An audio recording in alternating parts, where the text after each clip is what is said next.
Galing, galing ng Pinoy. Ang galing, galing ng Pinoy.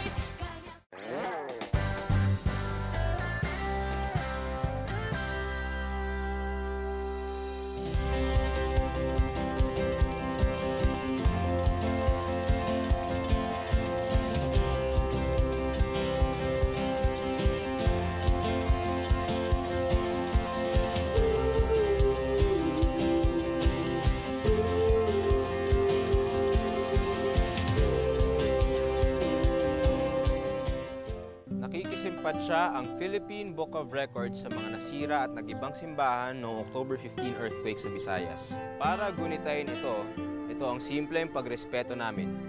Ang pagbisita sa isang katangi-tanging simbahan dito sa Queen Province of the North.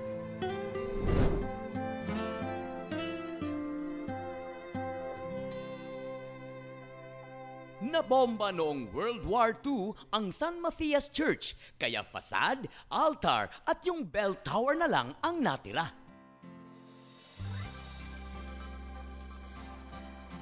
Good morning po, Father. So, kailan po ba itinayo itong St. Matias Bell Tower? In the 18th century. Sino po nagpatayo?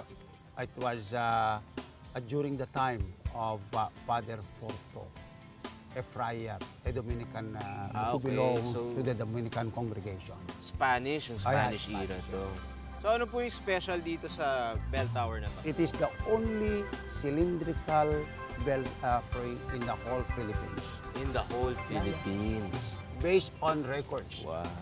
So dahil cylindrical siya, ano naman yung pagkakaiba niya sa ibang bell towers? When I was a young boy in the elementary as well as when I was in the high school, because I studied at the School of St. Matthias, ang lakas ng tugtog yan. Pagka magising ka sa umaga, and the priest, lalo na kung linggo, nagbebel yung sakristan mayor, ang lakas ng sound ng mga rinig sa buong Isabela. Hindi naman. Within the centro and the nearby barangays. At saka kung may sunog, there was a time when I was in the high school, ni-bell namin lahat. And the moment na narinig nila na ganun ang bell, may nangyari dito sa bayan ng Tumagin.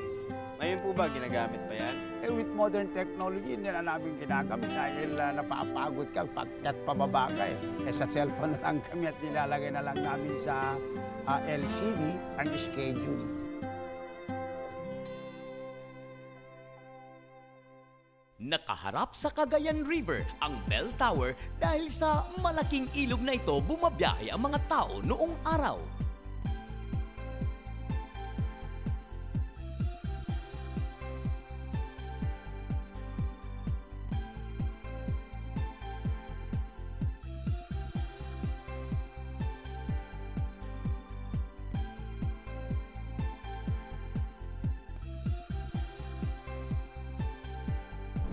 Mala wedding cake man ng dating o Leaning Tower of Pisa. Isa lang ang tiyak, kasama na ang one and only cylindrical bell tower of St. Matias Church dito sa Philippine Book of Records. Isa na namang pahina na dagdag sa talaan natin na nagpapatibay sa galing ng Pinoy.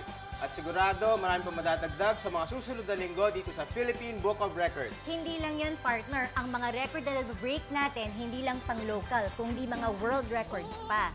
Kaya naman, kung kayo o inyong mga kakilala ay may pambihirang talento, katangian, kaalaman o proyekto na nais ibida, huwag nagmang atubiling ipaalam sa amin.